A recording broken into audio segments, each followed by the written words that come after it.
Jeremias capítulo 7, onde o povo de Israel estava sentenciado a se humilhar para Nabucodonosor. Mas só que eles achavam que eles estavam bem.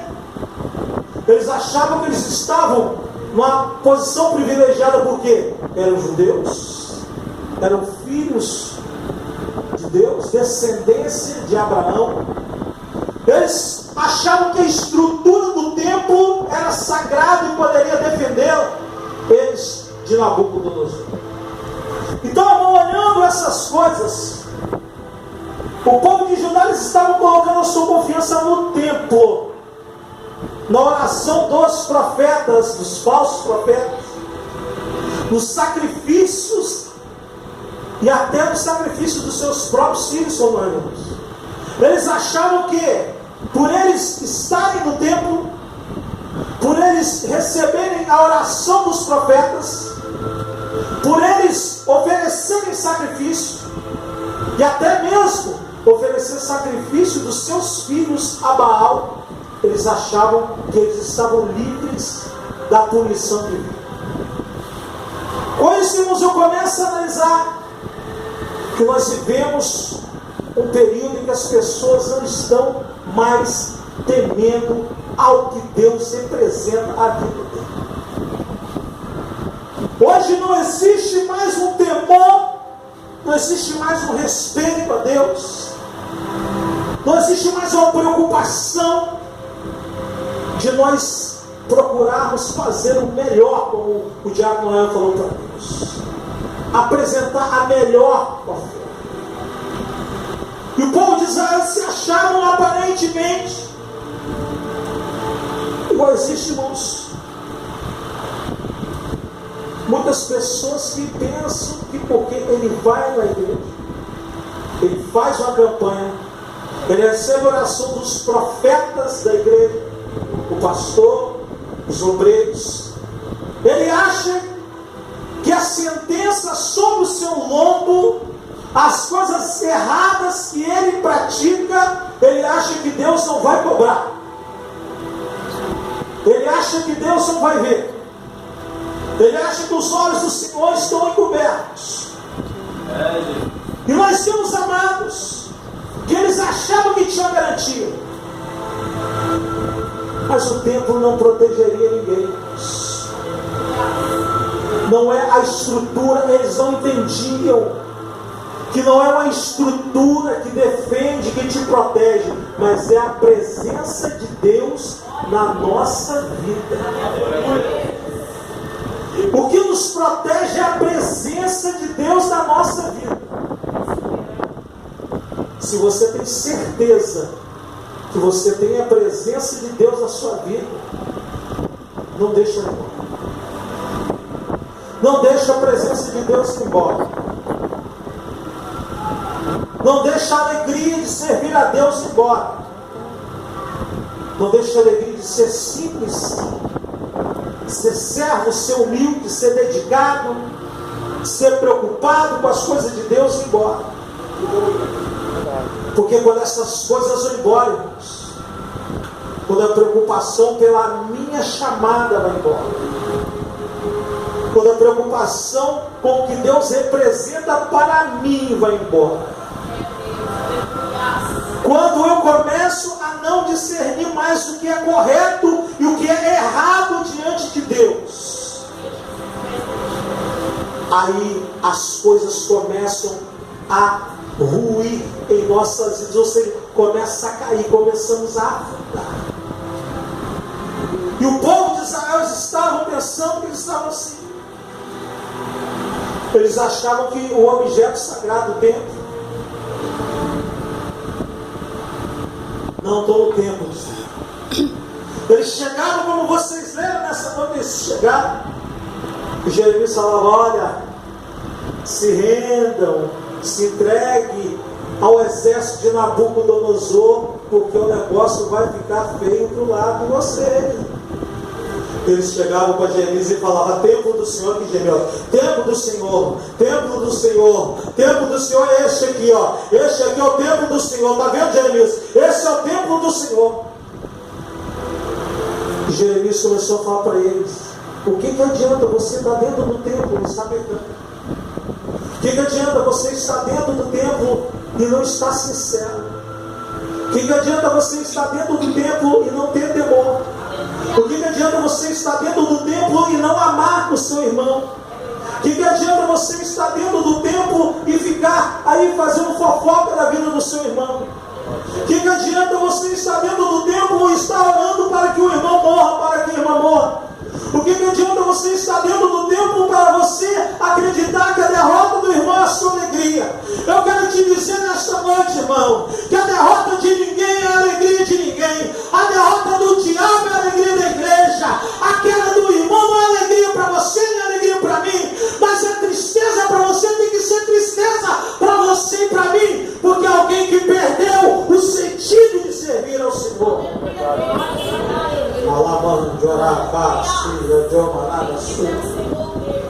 Aleluia. Irmãos, a situação de Israel era tão frustrante. Tão frustrante. Porque às vezes a pessoa pensa que é religiosidade. O que é religiosidade, pastor? É você pegar a Bíblia, botar embaixo do braço e em todos os cultos, estar presente em todos os cultos, para você não mudar. Se Jesus não mudar o homem, se ele não mudar a mulher, então ela não aceitou Jesus. Ele não aceitou Jesus. Tem que haver mudança. Mas como que é a mudança, pastor? A mudança é: se você vivia bebendo, você não vai beber mais. Se você vivia usando droga, você não vai mais usar. Se você vivia uma vida de prostituições, você não vai viver mais. Se você vivia na roda dos escarnecedores falando mal da vida dos outros, você não vai ficar mais. Tem que haver mudança. A pessoa tem que olhar para você e falar para você: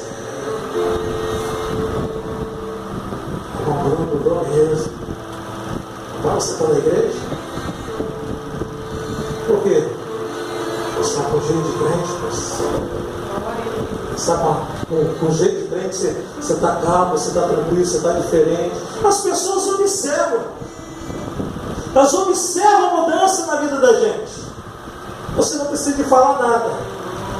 A pessoa olha para você e vê uma mudança e fala: é igreja. Aí você fala: por quê? Mas você fala aquele porquê, mas já com o coração alegre. Puxa vida, Jesus, muito obrigado. Alguém está vendo a mudança na minha vida. Alguém está vendo a mudança na minha vida. E agora, mas o Jeremias, ele começa a exortar o povo sobre a religiosidade. Carregar a Bíblia, estar nos trabalhos de oração, ir para o monte, para o vale. O que adianta isso se às vezes pecamos? Mas pastor, mas isso todo mundo pega, mas tem pecado que você pode evitar. Pecados que eu posso evitar. Se eu não evito, é porque eu não tenho temor a Deus. Se eu não evito, é porque o Senhor não representa nada para mim. Quando Pedro foi chamado, no capítulo número 21 do Evangelho de João, Jesus perguntou a ele: Simão, você me ama? Ele falou: não, Senhor. Simão, você me ama? Não, Senhor, tu sabe que eu te amo. Simão, te perguntar um negócio, faz Deus. Você me ama? Pedro baixou a cabeça. Começou a ficar triste. Falou: Senhor, tu sabe que eu te amo. Peço a voz nessa noite.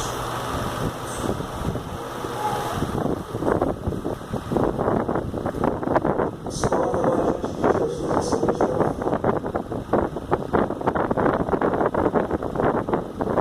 E Jesus está perguntando para você: você é?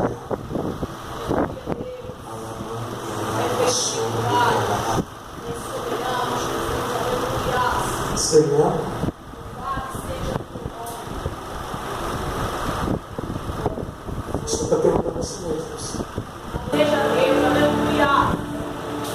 O Senhor está perguntando se você ama Ele de verdade. Se me ama de verdade. Então abre o teu coração e começa a pregar minha palavra. Se você ama Ele de verdade, começa a mostrar aonde você passar que você é o meu aroma, o aroma de Cristo. A Bíblia diz que nós somos o aroma, nós somos o perfume de Deus. E o perfume ele serve para transmitir um cheiro. Quem passa sente o cheiro de Cristo. Alá, se anjou, manada, e esse aroma de Cristo, segundo a Bíblia diz, ele é para os que se salvam e para os que se perdem.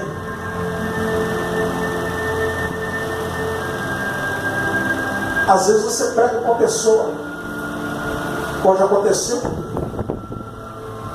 Eu preguei com uma pessoa um dia, quando ele pensou em ir para a igreja, no outro sentar o aço dele. Mas eu fiz uma coisa. Eu fui o perfume de Cristo ali para falar com ele. Se foi cheiro de morte, a culpa não foi dele. Então, amado, Jeremias estava nessa condição, tendo que mostrar um pouco a condição espiritual deles. A aparência de servo, atitudes de servo e coração de ímpio. Aparência de salvo, jeito de salvo, mas atitudes de quem vai para o inferno. E ele começava a chamar a atenção dele. E ele falou: Senhor, eu queria tanto orar para esse povo. Jeremias, você não vai orar não, você nem abre a boca. Você nem ora para esse povo não, Jeremias. Deus impediu Jeremias de orar. Deus impediu. Imagine só. Talvez você tenha buscado uma resposta para a sua vida. Talvez você tenha pedido orações e tenha feito diversas campanhas em um monte de igreja e não está acontecendo nada, não mudou nada. Você sabe por que essas coisas acontecem? É porque Deus está querendo sinceridade. É porque Deus está querendo temor no nosso coração. Ele está querendo que nós tomemos uma decisão na nossa vida. Ah, pastor, mas as coisas estão boas. Sabe por que as coisas estão boas para você? Porque você não leva Deus a sério. Quando quem não leva Deus a sério, tudo tá bom. Quem não leva Deus a sério, não esquenta a cabeça se estão orando ou não estão por Ele, porque Ele sabe que Ele não está nem aí. Engraçado que todo mundo, né, vamos dizer assim, de uma forma geral, às vezes nós temos os nossos deslizes e até brincamos com a salvação.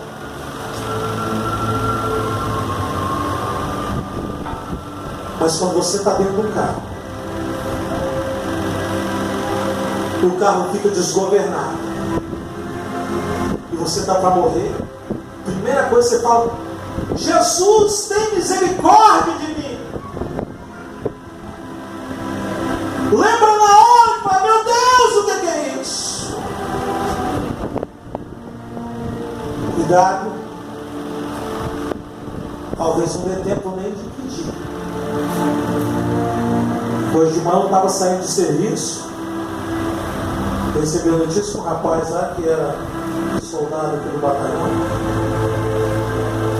passou no curso oficial, estava indo lá para o curso, lá para o quartel, sofreu um acidente, morreu, 22 anos, se eu não me engano, 22 anos de idade, jovem, estava praticamente ali de novo, com 25 anos estaria com a vida estabilizada como oficial da polícia e infelizmente foi encurtada a vida dele. que eu estou querendo dizer com isso, irmão? Nós não sabemos o que vai acontecer daqui a 5 minutos. Nós não sabemos o que vai acontecer daqui a meia hora, irmãos. Deus está nos despertando para nós tomarmos uma posição, porque nós não sabemos se Jesus aparece daqui a 1 minuto e arrebata a igreja e você fica sentado nesse banco, olhando para um lado e para o outro e não vendo ninguém, e o microfone caído aqui, e não tem mais tocador, e não tem mais irmão no círculo de oração, e não tem mais ninguém no meio da igreja, e você sentado. Aleluia! Glória a Deus! Nós não sabemos o dia nem a hora, mas Deus, Ele nos manda para despertarmos. O Senhor não está preocupado com a religiosidade, Ele está preocupado com sinceridade, Ele está preocupado em obediência. O que adianta eu jejuar? O que adianta eu orar se eu não obedeço?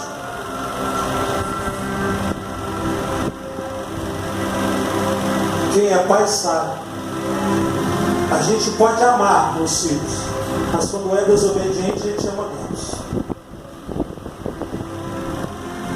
Quando é desobediente, a gente ama menos. Não tem jeito. Sabe por quê? O desobediente a gente cansa de falar.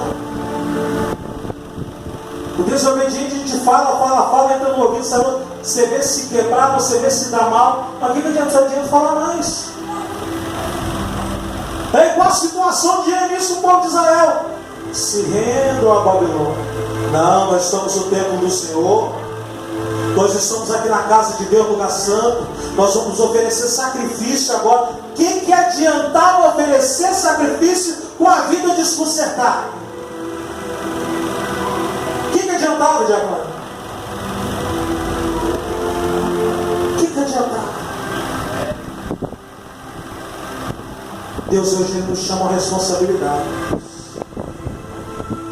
Deus hoje Ele está querendo que nós paremos de... Bota muito irmão, não que eu vou no monte tantas vezes, não que eu jejuo tantas vezes, que eu já li a Bíblia 6 vezes. Você está valorizando, supervalorizando o tempo que você vai no monte. Você supervaloriza o tempo que você ora, o tempo que você jejua, o tempo que você lê a Bíblia em Jesus. E a obediência. E o temor.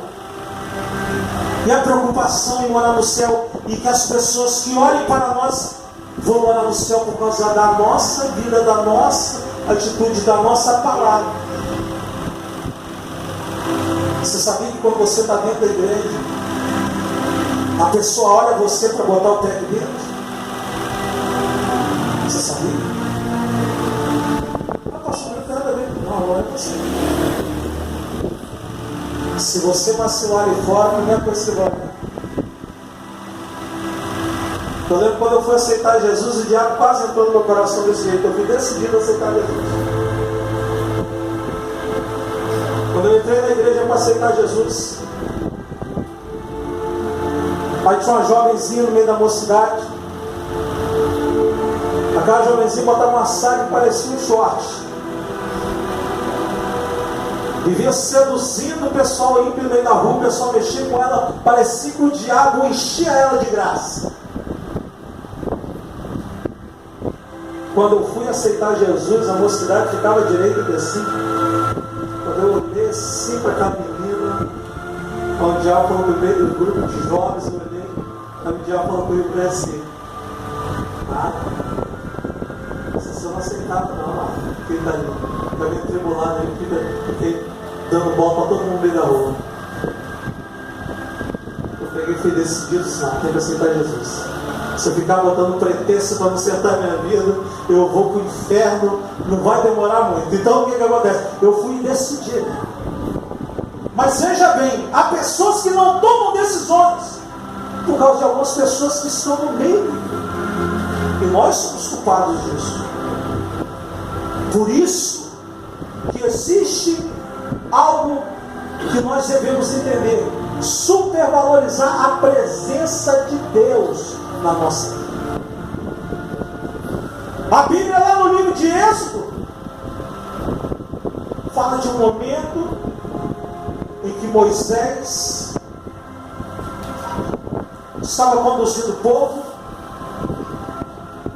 Em Êxodo capítulo número 32, diz que o povo começou a rebelar-se.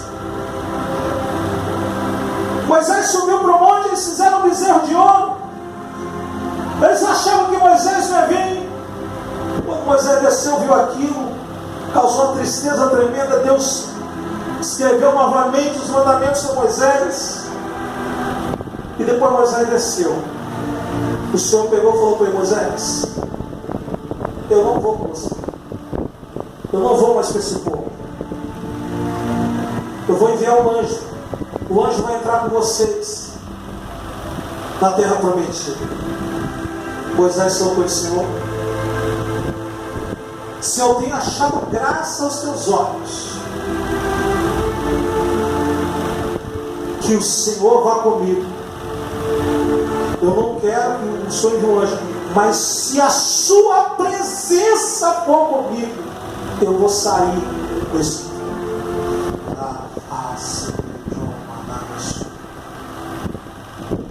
Moisés queria ir com a presença de Deus, irmãos.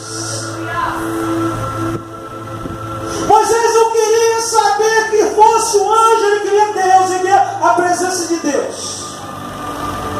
É como se Deus falasse com Moisés: você é meu amigo, eu falo com você, você ouve a minha voz nitidamente.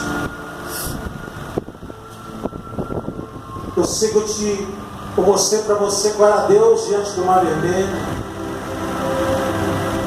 Eu sei que eu mostrei para você qual era Deus quando vocês estavam passando fome no deserto.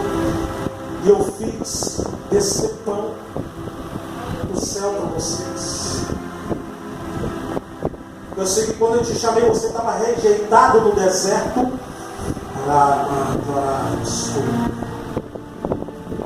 Eu te chamei, você no meio daquela sarça.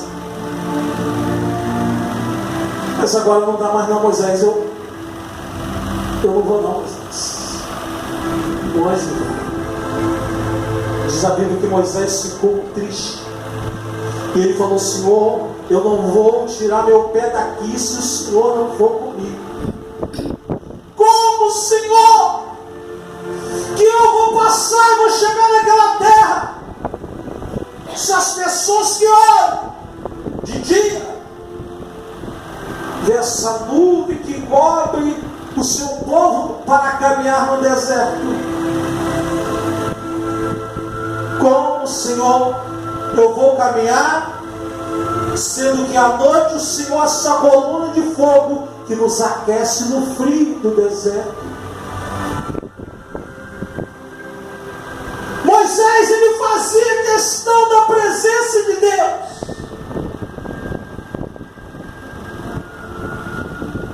Eu te pergunto nessa noite: você tem feito? Você tem feito questão da presença de Deus?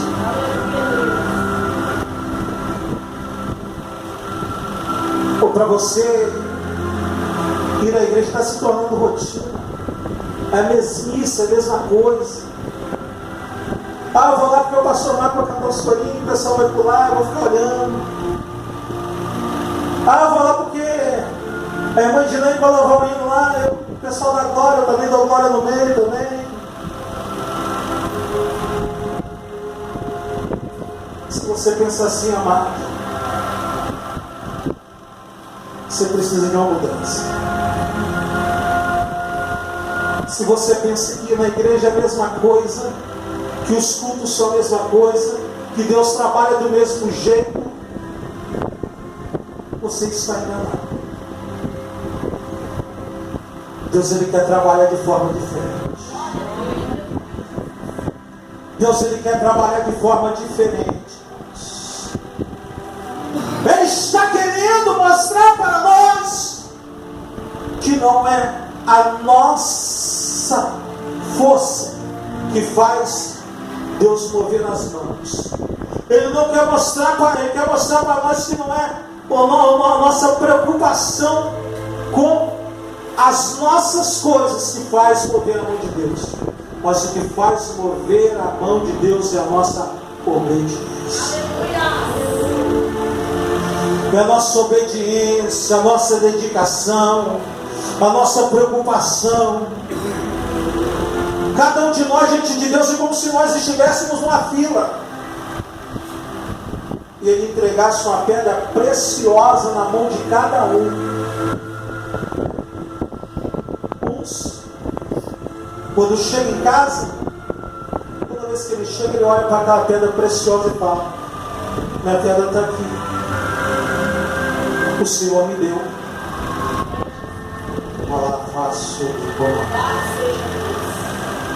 Eu vou polir ela aqui para ficar mais bonita para o Senhor. Isso é uma pessoa que se preocupa em se apresentar bem diante do Senhor. E aqueles que pegam a pedra e olham: essa pedra que Deus me deu, deixa aí. Deixa aí. Não faz questão do que Deus significa para nós. Mas quando nós temos um coração que bate junto com o de Deus, nós olhamos algumas coisas na vida de alguns irmãos, algumas situações que eles vivem, problemas que eles passam, e a gente se entristece, a gente se preocupa.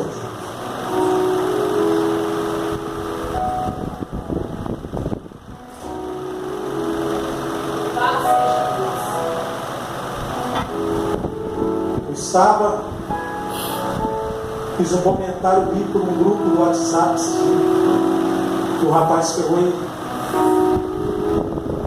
começou a ironizar a colocação bíblica e começou a falar que a mãe de Adão era a terra. Eu falei: aquele rapaz não vive com Deus. Adão não teve mãe, não brinca com Deus.